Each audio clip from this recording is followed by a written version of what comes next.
Do you?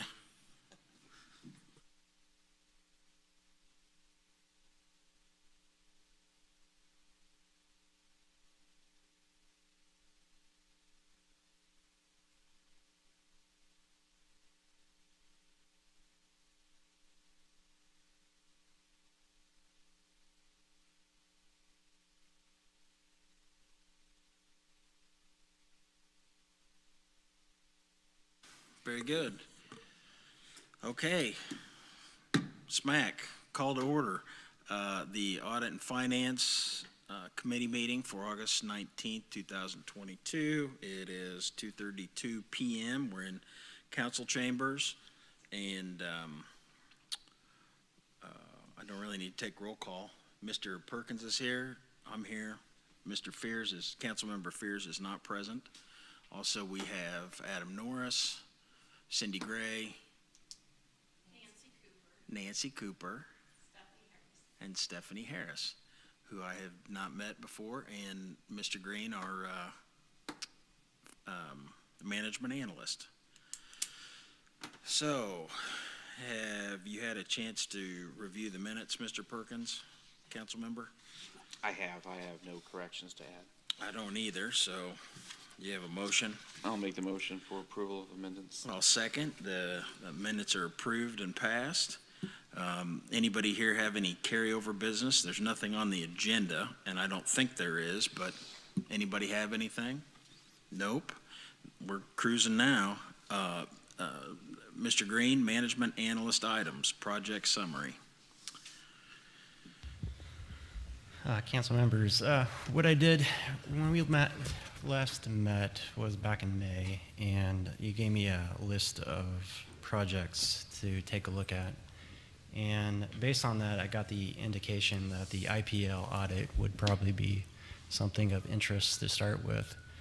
So what I did since May is I started gathering some information from IPL and a lot of other municipalities, and started putting something together for a rate audit, looking at retail rating information, and also looking at the performance audit or performance information for IPL. So the objectives of this audit were to review and compare electric rates of IPL and similar owned municipalities and regional commercially owned electric companies. Then sample the rates that IPL customers incur and how rates compare with similar owned cities, municipalities, and commercially owned electric companies. And then review the profit and loss of IPL in the last 10 years. I've identified several organizations or several cities to participate: Columbia, Edmond, Oklahoma, Kansas City, Kansas, McPherson, Kansas, Springfield were some of the cities I actually contacted and do have information for. And the organizations, the electric companies that I actually are looking at is Armin and Evergy. So I acquired data from them in order to put this together. So what I ended up doing was through some looking at research and seeing what information was available, and after talking with a few people and getting information, it looked like the best way to proceed was to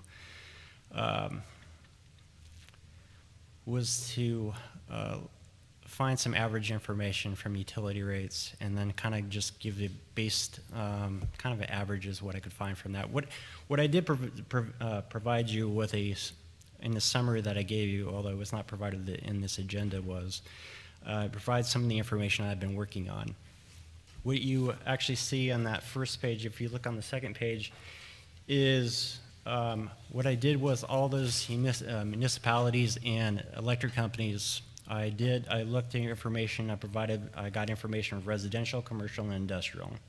I looked at their looked at their revenues, looked at their sales per kilowatts, their customer counts, and then what I did was I drove down and got an average price, sales price, and average bill price for each one of the customers.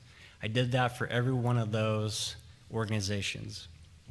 So, and I also then did this for multiple years.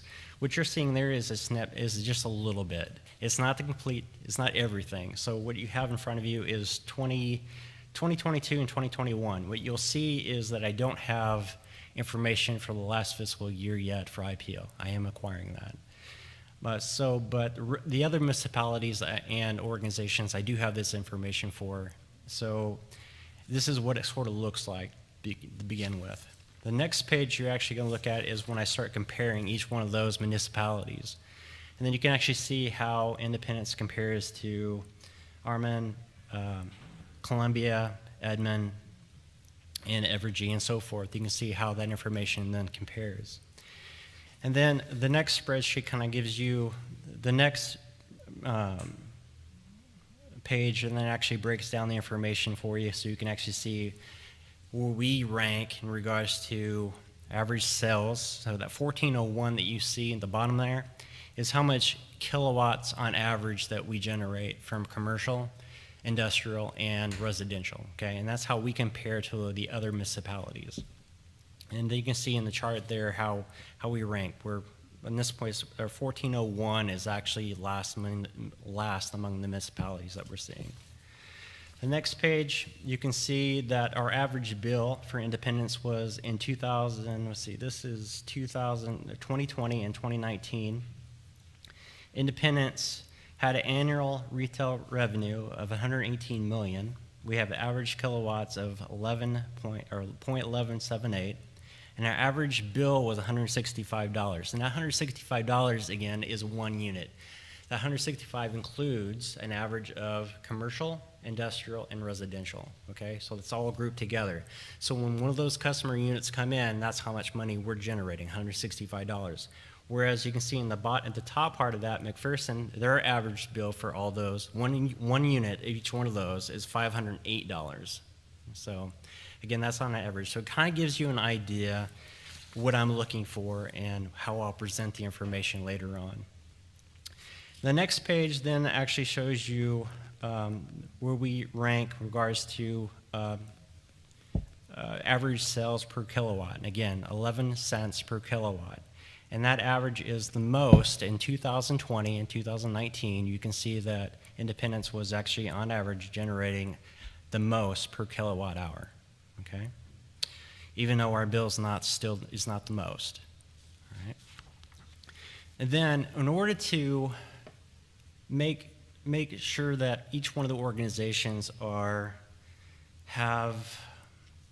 weighted appropriately, because not every single one of the municipalities have the same customer count, have the same sales, and whatnot. So what I ended up doing I started finding what figures I can actually use as a weighted figure, which means what could I use to make each one of these municipalities and organizations similar, have similar information. And that last sheet that I provided you with, it gives you average sales. If I used every single one of those municipalities and organizations, they all had the same average sale of 1,401 kilowatts. So if I applied that to each one of those organizations, you can see that the price per unit changes for one of those organizations. From like McPherson, they went from 5 cents to 36 cents if they were to generate the same amount of kilowatt energy as Independence. That just shows you that if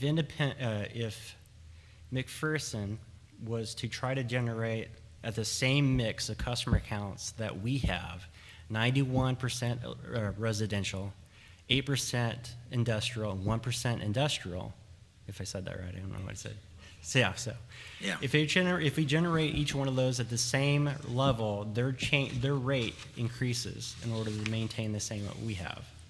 So this is just a little bit of the information that I'm working on. This again I'm looking at from 2022 back to 2017. And each one of and I'll present this data, but again, I wanted to show you just a small tidbits of information that I'm actually working on, so that you can see for the last 3 months I have actually indeed been doing something, even though I don't have a report in front of you. So Sorry. So anyway, and as you can recall, I actually reached out to you multiple times throughout this procedure to kind of get your feedback on how I wanted to move forward with this. So my summary, again, just outlines the cities and organizations that I have involved, the timeline, which I am looking at, It also tells you some of the I'm finding some of my information, and also then tells you where I'm at in regards to getting this completed. So I am awaiting the final IPL fiscal utility data from 2022-21. I need to compile the data from this last fiscal year and the year before that. Then what I want to do is I'm going to prepare this audit report. Then I'm going to have organizations review the information, and then hopefully I can have this thing released within. I told you about I'm hoping I can get it out by the end of September. That'd be great. That would. If it takes longer, that's fine. So, in any case, what I want to do is, I know that information, and what I'm trying to do is explain it to you right now, but if you want me to, on a one-on-one, I can explain it to you in more detail. It's just really hard, because what I want to do, for the last week I've been working on this, trying to figure out the best way to present this and try to explain it to you. But I'm hoping that at least that little bit kind of shows you where I'm going, and if there's any modifications that you want me to take for that, just let me know. No, I appreciate the work. One thing I would ask you is, and I know you sort of combined commercial, industrial, and residential, and this is a terrible thing to ask you, but I need you to split it back out so that they're all their own categories. Does that make sense? No, I do, and they are. I'm sorry. And what happens is, even though I showed you that, the whole, I have broken out residential, commercial, and industrial. So I've weighted each one of those independently. So residential is going to be its own. Gotcha. And commercial is going to be in its own. I just haven't presented all this information. Again, this is just a little bit of it, but I'm going to have a whole, then I'm going to have residential, commercial, and industrial. So you'll see that. That's going to be amazing. Thank you. Councilmember Perkins, any questions? No questions. I appreciate. No further questions. I appreciate the open door. You and I have had a little bit of dialogue on different aspects of this, and so I appreciate that. So. Yeah, which also reminds me, because you brought up fuel cost. Yeah. And what I did was, even though I didn't see a change in our fuel costs, and I think there's regulations on how much we can charge for regards to fuel costs. We can't really do an upsell on any of that. And a lot of municipalities, sometimes I've seen some of the municipalities not actually forward that cost on to their customers. I do see it. Most of the time it's listed on the websites and other locations, but I also I'm going to provide all the information in my report as well. I appreciate that. So it'll be That's there. a good thought. Yeah.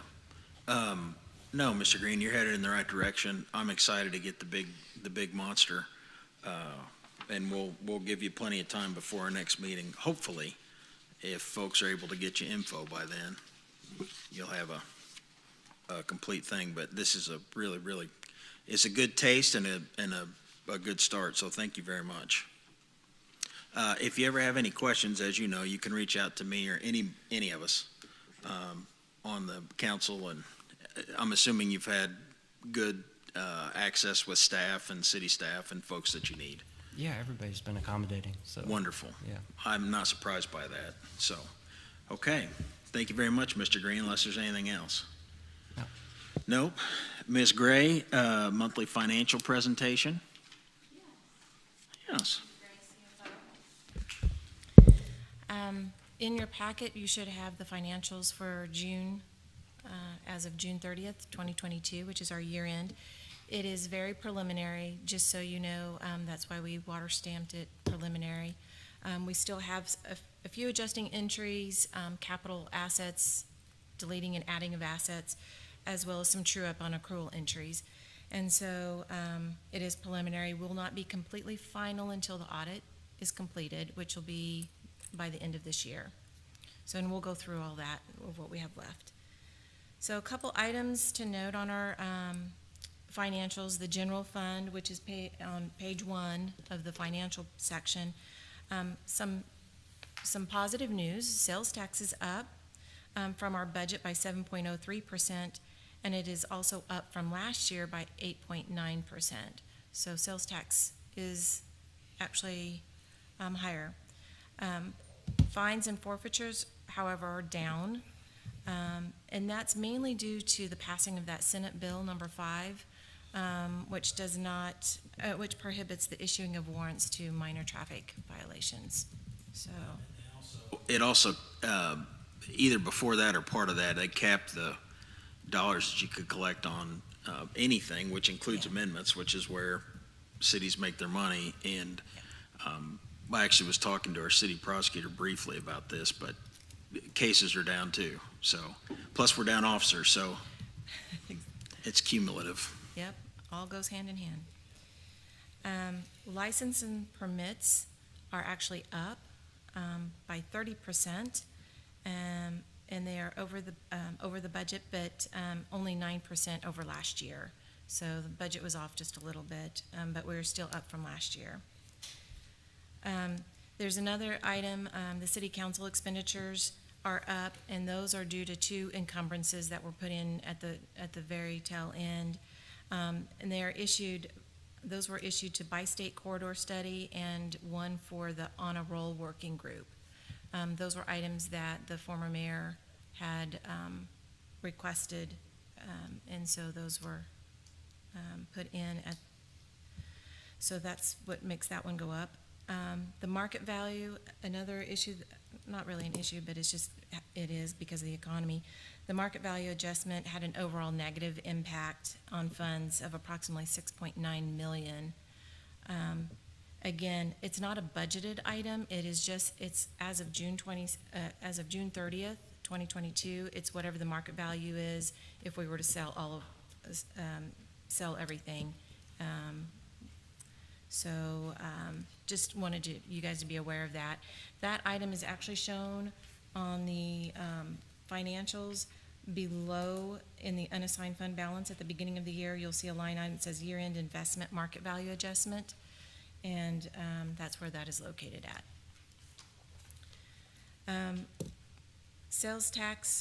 Use tax is up 22.5% over last year. So that's a really big trend. We're really seeing that increase every year. So that's nice. However, due to the police increase and the fire sales tax increase, it has reduced the waterfall. And so, which we all knew that was going to be the case, just so you guys are aware of that. The Transient Guest Tax is also up, and this one is actually fairly substantial. It's up on the budget by 28%, and it is 60% higher than last year. So hotels are starting to see a lot more business, which is a very positive sign. So Mr. tourism. Chairman, if I can add, I actually have this in my notes to discuss, that if we were to take away 2020 and 2021, even starting at 2019, that looks like that's a nice progression that we were kind of heading at, minus those 2 goofy years. So Yeah. it's good to see that, and it kind of indicates that people are ready to get out of the house and For kind of sure. do some stuff. So And it's good for our city and the tourism as well, and all the landmarks that we have here too. For sure. I'd be curious to see, as we sit and talk about after some of the big events, notably the NFL draft and some of those other regional and national draws to Kansas City area, what this might do Yeah, and help out with that. that'll be a fun one to watch. Street improvement, which is on page 2. Just as a note, I never like to see, negative balances, but the ending unassigned fund balance was negative, and the street improvement sales tax. Overall, the fund is positive, but just so this is what encumbrances can do to an unassigned balance. And there were 2 big procurement items that were put in at June 30th. One was for $4.89 million for an overlay project. So it's a capital improvement project, and we need to do those, and so that's why that was negative. But again, the overall balance is positive. So I just kind of wanted to clarify that with you guys. Really, the financials have been really spot on with the budget. Do you guys have any other questions about any of the other funds? that What- you want to discuss now, or if you want me to finish going through my, Ms. Gray, I have a question about the use tax. Any idea if like what the ending will be and how much our amendment to the police tax is going to affect the waterfall? so, what I have right now is we have a decrease in the general street, park, storm, and the police use funds by just under 10%. It's reduced it by about 10%. 10%? Fire actually went up because their Right. tax rate increased. So we went down, let me see if I don't have my actual number for just those groups. But an overall with everything was 22% increase. But those certain funds were a decrease of just less than 10. Do you think is it on pace to end that way, you think, or do you probably? Yeah. That's pretty consistent, okay. All right, We made a few adjustments since the numbers I made on my sheet, but they weren't substantial, so these are pretty close to being solid, ending numbers. gotcha.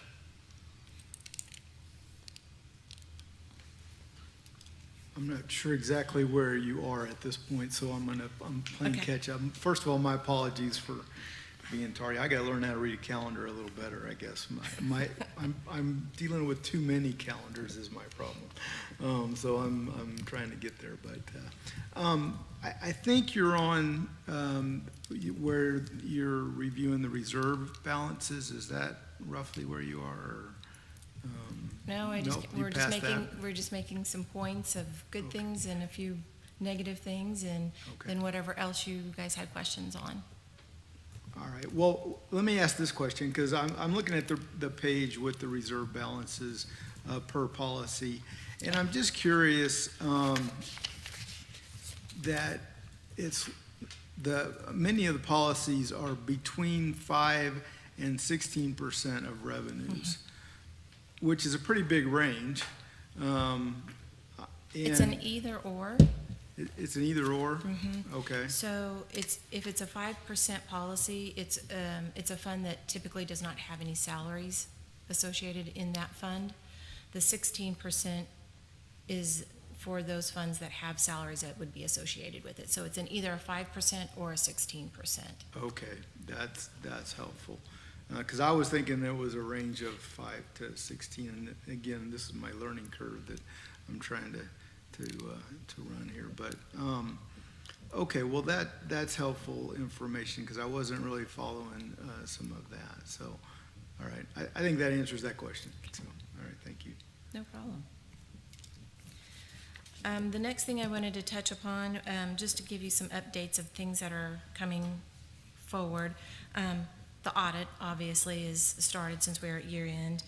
And that's why I brought Nancy along with me, so if you had questions on where we're at. Basically, Reuben Brown has been in already and did preliminary work here in July. And so that's went pretty smooth. They gather all their data and go back and do what they want to do. And then here in September, they'll be coming back for more of their official questions and things like that. So Nancy leads up the audit group. She's been gathering data and providing them everything they need. Letters have been sent out, I believe, Yes. already, so. Confirmation letters. We should Which- probably all three receive the confirmation letters, probably. And then we will continue to make adjusting entries as needed. And then loggers and OPEB are really the last piece to finish up the audit. We usually get those in November, and then we should have a final audit by the end of December. Yeah. So just kind of giving you a timeline of how things work. We're shooting for no deficiencies. That is correct. We are shooting for those. If I learned anything from Karen, it was those are bad. So let's not do those. We will shoot for that, but, you know, sometimes those are also learning opportunities as well, so. Absolutely. Material weaknesses. Material weakness, there you go. Thank you. Significant deficiencies are room for improvement. And this There is you go. Stephanie Harris. She is new to our team. I brought her in. Oh, She's our cool. new accounting manager and was a former auditor, so, as well as a CPA. So we have some, she'll be able to help us with our audits. Good, Good. congratulations. Yeah, That's welcome. great. That's great. Yeah. So yes, I'm bringing a team with me. Hey, do it. That's great. It's good to see folks coming to these Takes a team. boots on the ground. Yes, sir. Yeah, I just want to add something. There are questions about the Prop P and the use tax. Just remember, whenever this change was approved and made last fall, the threshold, the waterfall threshold increased by $1 million before it starts to flow to the other funds. So there, in theory, will be less, which makes sense why it's less. But there was a deliberate decision made, of course, to do that. But I just want to reinforce that point. No, I appreciate that, Mr. Norris. And we knew it would be less. It's pure curiosity to me how much it actually will end up affecting the other funds. But that's real money, but not devastating, I think, especially for the use. So that's good. About percents, I forgot, I didn't bring dollars, but. That's okay. That. Again, just pure curiosity. So I appreciate that. The other big thing that's coming up is our levy. And so we'll be, the timeline on that is August 30th. It'll go into the paper for a 7-day notice. And then on the September 6th meeting, we'll be bringing that to council for the public hearing as well as a first reading. As of right now, there is a no change. It's staying the same. It may not include the recoupment yet. That usually comes a little bit later, and the final numbers from Jackson County aren't in. Everything is being based on the preliminary numbers. So between the first and the second reading, the hope is that we'll have the final numbers, so the second reading will have the final numbers. So just to give you. Fingers crossed. Mm-hmm. Well, it's an election year. Can't raise taxes in an election year. Next year will probably be ugly.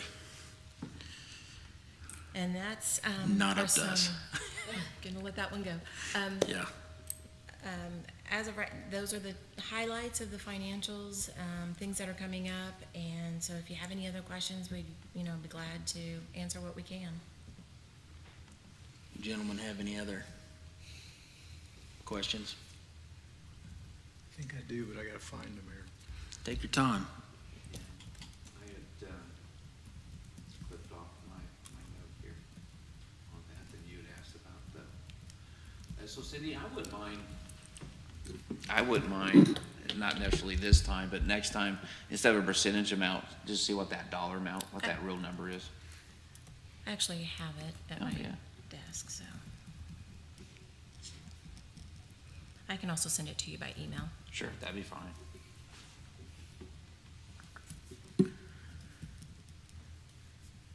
Councilman Fears.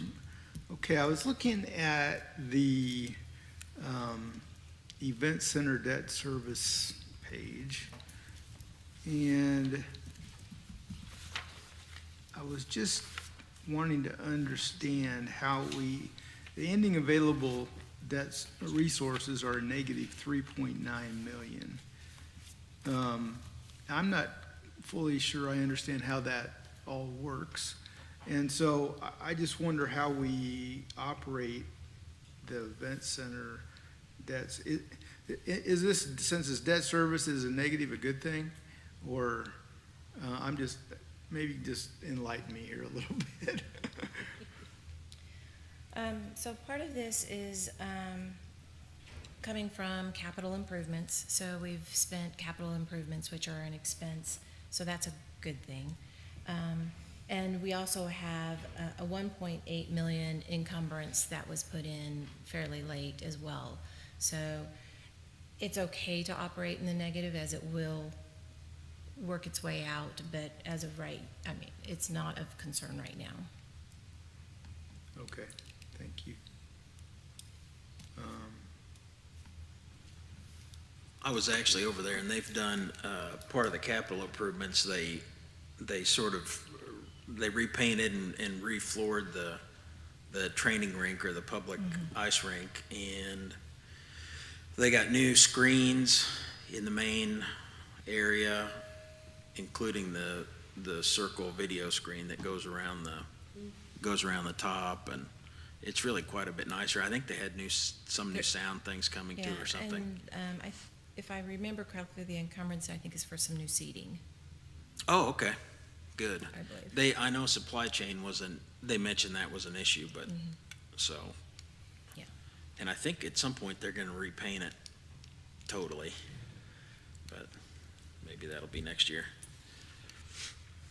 Okay, another question I had was on the travel report. Noticed that both city clerk and city manager's office were over budget. City manager's office quite a bit over budget. I just didn't know what, if we just budgeted wrong or something came up, or I just was wondering what about that. I do know, the police officer's trip to Washington. Oh, yes.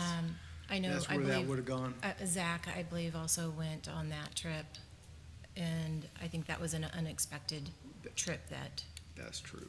That's true. I do remember that now. Thank you. Thank you for that.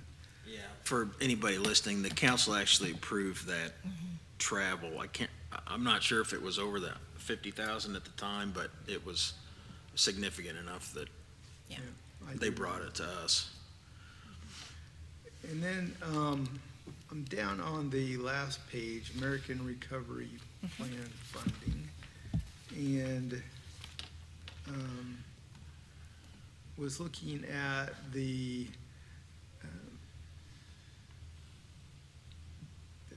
total, under distribution cash flow, total actual expenditures as of June 30. And I guess I thought we had allocated and expensed all those funds up through June 30, and we were done at that point. But I'm looking at the amount to be received versus the amount expended in Highway 24 enhancements and square streetscaping. And there are some substantial dollars there, and but there's nothing, no expenditures, and it's probably something happened that I just don't know about, so so the ARPA funds came in two tranches. So we had one that came in July of last year, and then the second tranche just came in this July. And so the way the ARPA was set up was we would have expenses that would hit the first tranche that we would use for the first tranche. Not all of the 10 million was used on the first tranche, so it will, obviously will carry over and be used. And then the second tranche was for a separate set of projects, of which the Highway 24, if you look in the distribution cash flow, there's the July 1st, 2021 and a July 1, 22 column. That's where the disbursements were split. So the Highway Oh, I see. 24, it's Okay. 0 for the 21, and the 2.4 million is in July of 2022.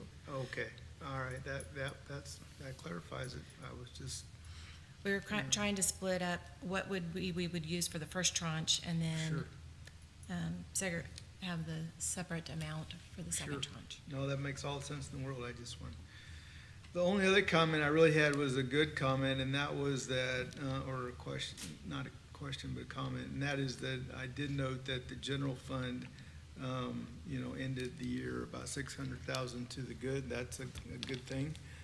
Always a good thing. We're always concerned about the Yep. general fund, so, glad to see that.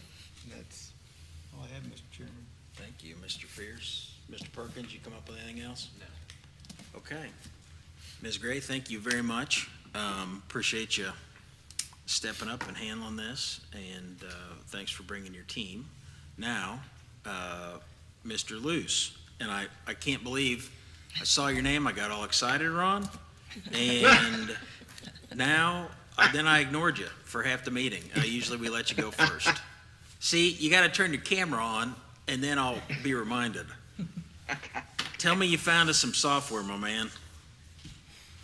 Well, let me give you an update as to where we're at in the process. It's been a while since we spoke, so a quick background is when we finished up the Munis ERP implementation, we identified some shortcomings in the way the city was performing its timekeeping and time capture. There were a lot of different ways, maybe 15 or 20 different ways at least, that various folks in the city were capturing their time. So there was a need to really try to standardize that. So what we did is we met with, I want to say around 15 or 16 different stakeholder groups within the city to find out what they would like to see for a timekeeping, as far as how a timekeeping solution would work. We built the requirements, refined those. We built an RFP in conjunction with purchasing, and we just issued the RFP this Tuesday, just a few days ago. So at this point, with the RFP is going to be out there probably about 5 weeks, and then we'll see what we get in the market. Honestly, you're given the size of the city of Independence, your needs are quite complex. Well, I would expect nothing less, Ron.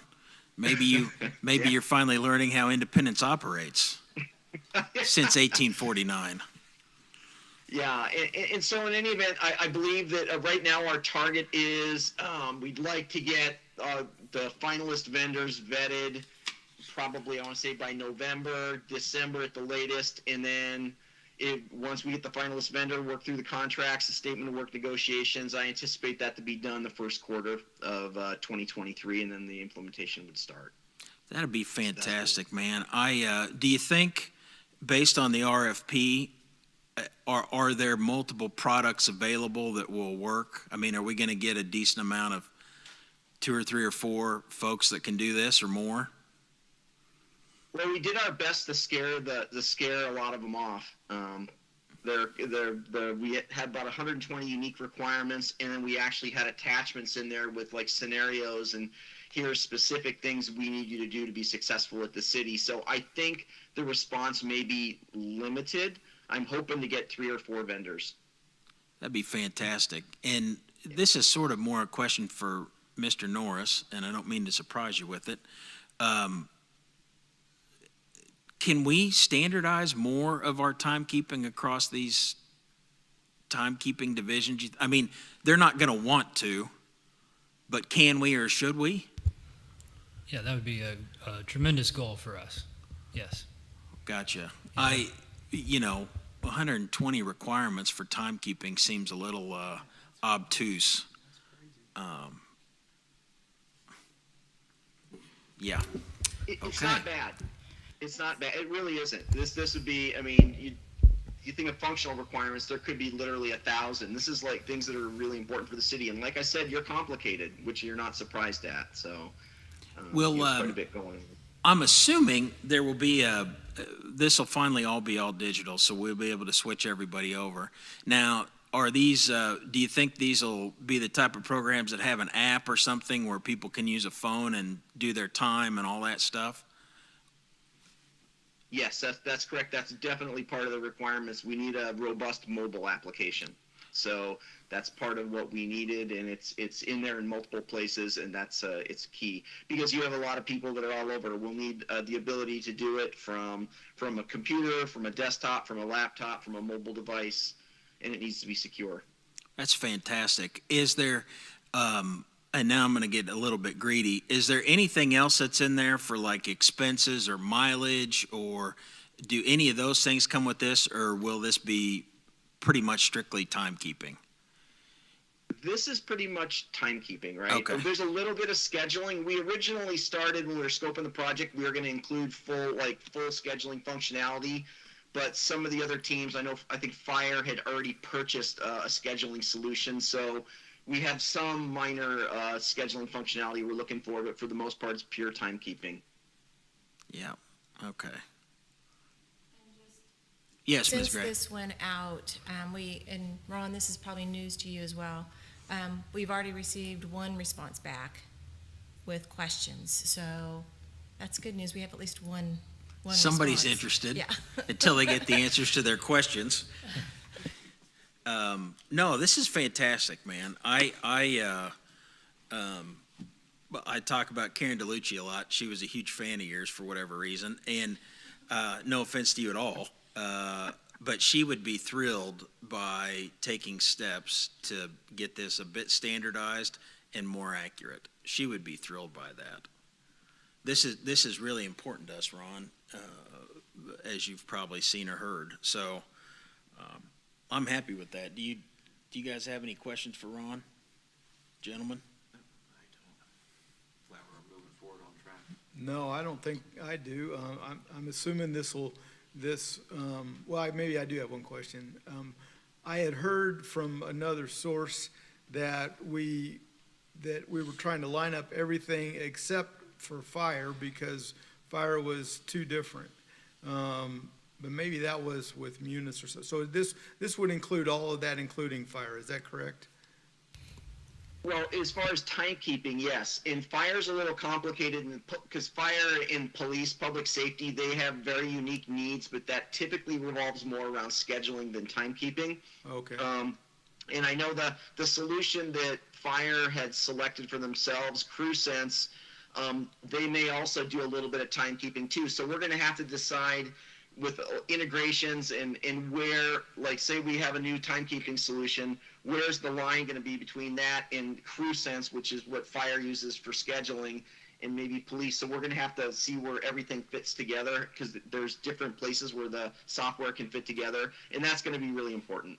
So once we get a vendor, that's super important, but the next thing is building the statement of work and all those integrations because that's really going to be complicated at the city. So that's the heavy lift, but that'll come later. Great. Well, excited to hear more, and sounds like we're going to bring this into the 21st century somehow. So, all right, good. Mr. Luce, thank you so much. We do very much appreciate your help, and we will need your, obviously, help to get through this project. But we may need some help if you have the expertise for best practices, because even digitally, we're still going to have some departments that want to hold on to their turn-of-the-century timekeeping methods. So obviously, as council members, we can enact policy if we need to. Yeah, right. So anyway, Ron, thank you very much. Thank you for waiting. If we set the next meeting in October, do you think you'd have any kind of update by then? We anticipate being able to make what I would call a shortlist notification. So assuming we get 3 or 4 or 5 vendors, what are the top 2 or 3 that we're going to invite for demonstrations? And so we should know that by October. I'd say by late October. I know it'll be a little bit longer than that to make a decision, but we're trying not to meet every month if we don't have to, at least in the short term, and because we've got a couple of longer term projects we're working on now. Is Munis totally done? We used to, you bring us that nice chart every month last year. Is Munis done? Yes? Done. In all sense, it is complete. You always have the ability to refine things, and there's always a little more you can do, but by and large, it's complete. Well, I haven't thanked you for that. I haven't thanked Ms. Gray and her team for that. Mr. Norris and the finance department. That was a woefully behind schedule project that is now sped through and hopefully is very useful. More and more every day. So, yes, so it's very useful. It's much easier to get reports out of into Excel spreadsheets, so that makes our lives much easier. I'm happy to hear that. You know, we updated cybersecurity. We're getting into the digital world finally for some base functionality. And with the timekeeping piece, that'll really finally, mostly, I'm sure, catch us up. So thank you, staff, and thank you, Mr. Luce. All right. Thank you, council member. Thanks, everybody. Absolutely. Take care. Okay, under new business, I Okay, let's do a couple of things. One, days of the week. I am fine changing from a Friday if we want to. Do you, Mr. Perkins or Councilmember Fears, do you guys have a preference? I don't. Ms. Gray, staff, Mr. Norris, do you? Oh, we just love Friday afternoons. So, yeah. I'm well aware. I know, especially when it's payroll time. Today's your birthday? What? Yeah. I know. What better way for a And nobody brought the municipal finance executive to celebrate her birthday That's than an audit and finance meeting? Audit There you finance, go. it's your favorite thing. Okay, hang on. This is your birthday song. It isn't very long. Hey, Hey. Well, thanks for coming on your birthday. Do you guys have have you thought about it? Have you thought about a different day of the week that you'd like better? Is there a particular day you guys? I would suggest not Monday or Friday, so Maybe That's- Thursdays? as long as we don't interfere with our PUAB meetings, which are usually on Thursdays. What time are those? 2:00? Yeah. Those are usually in the afternoon. Third Is it Thursday. Third Thursday, yeah. How about Wednesdays? Do we have any major meetings on Wednesdays? Planning Commission or anybody?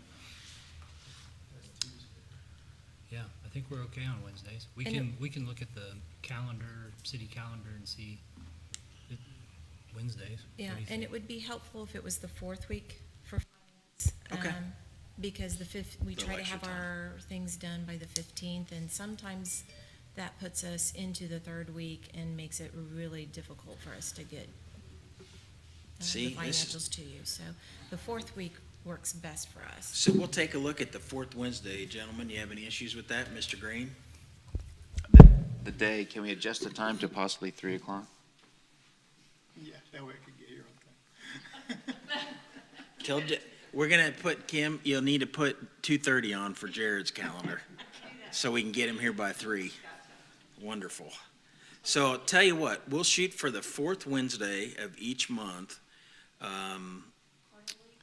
at 3 p.m. Well, here's what I'm thinking Okay. for a couple more times, and probably until we pick our timekeeping. I'm thinking October and December. So skip a couple of months in between, and then maybe at the start of the new year, we may end up with the January one, but at least then we can go back to quarterly. Plus, we'll get the results of the audit. Right. That audit is what kicked off, from what I understand before I got here, kicked Yeah. off the monthly meetings. That's correct. So, but that's kind of my thought right now, I like that. if that sounds all right. I like that. So the next meeting would be the fourth Wednesday at 3 p.m. in October. Yes. Be the 26th of Yeah. October. Okay. At 3 p.m. And if there's any issues using the room or something, we'll figure out some arrangements that can work otherwise. But I'm assuming this, I do like having them televised or broadcast on the internet. So I'm assuming this room's okay with you guys. I mean, you just work upstairs, so it's fairly convenient. Yeah. Okay.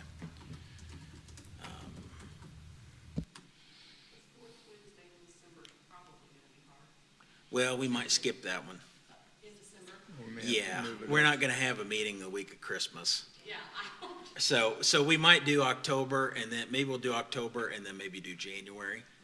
And actually, that'd be pretty nice, because then we can set it quarterly if we want to, and, Or you could do it, if we need to do it for audit purposes, we could always just yeah, we could always stick bump it one. into the first week of January or something. Sure, we could. And we don't have to, we don't have to necessarily have all these items, on there if it's a bad timing or something. But, yeah, we'll definitely want to take a look at the audit. And that really brings us to future items, which is the PFM presentation. So, but do we know when?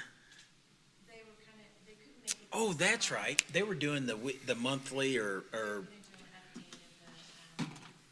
economic situation and all that fun stuff. yeah. And they were traveling this week, and so that was provided into us this week.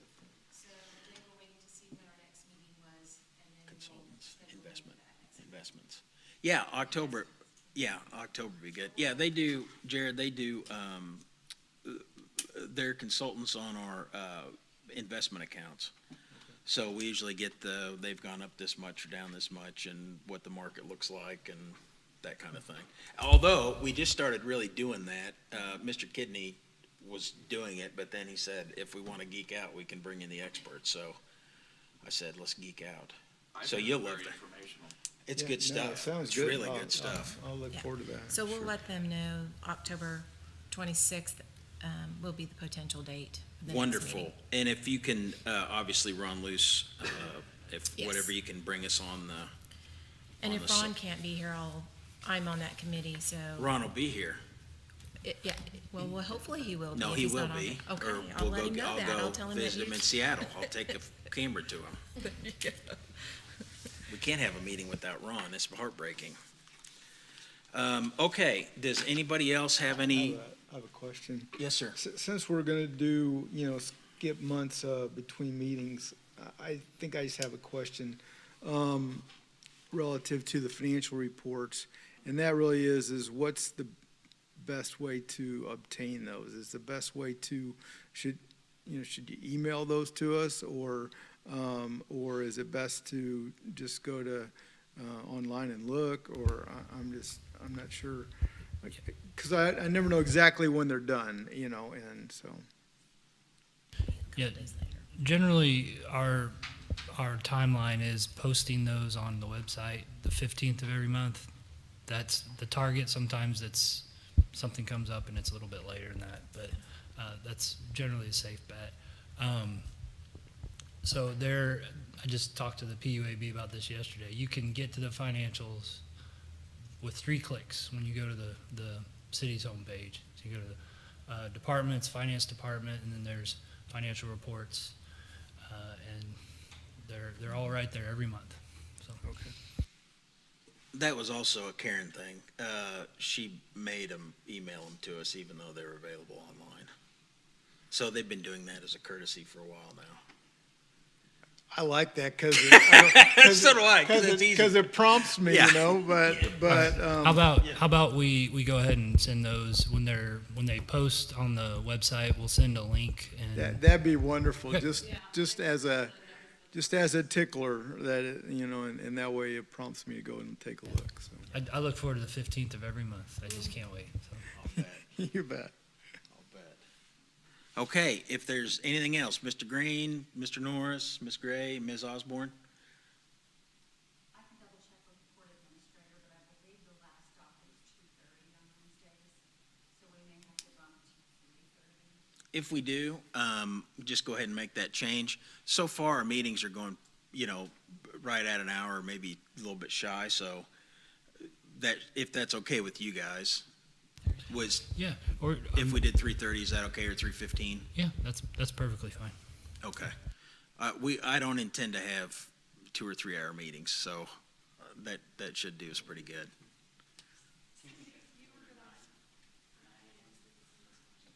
No, because they have court in here. Someday, in a dream world, we will have a separate council chambers and courtrooms and all that, but not quite yet. Someday. If there's nothing else, anybody going once, going twice? Okay, meeting's adjourned. 3:25 PM. Thank you all.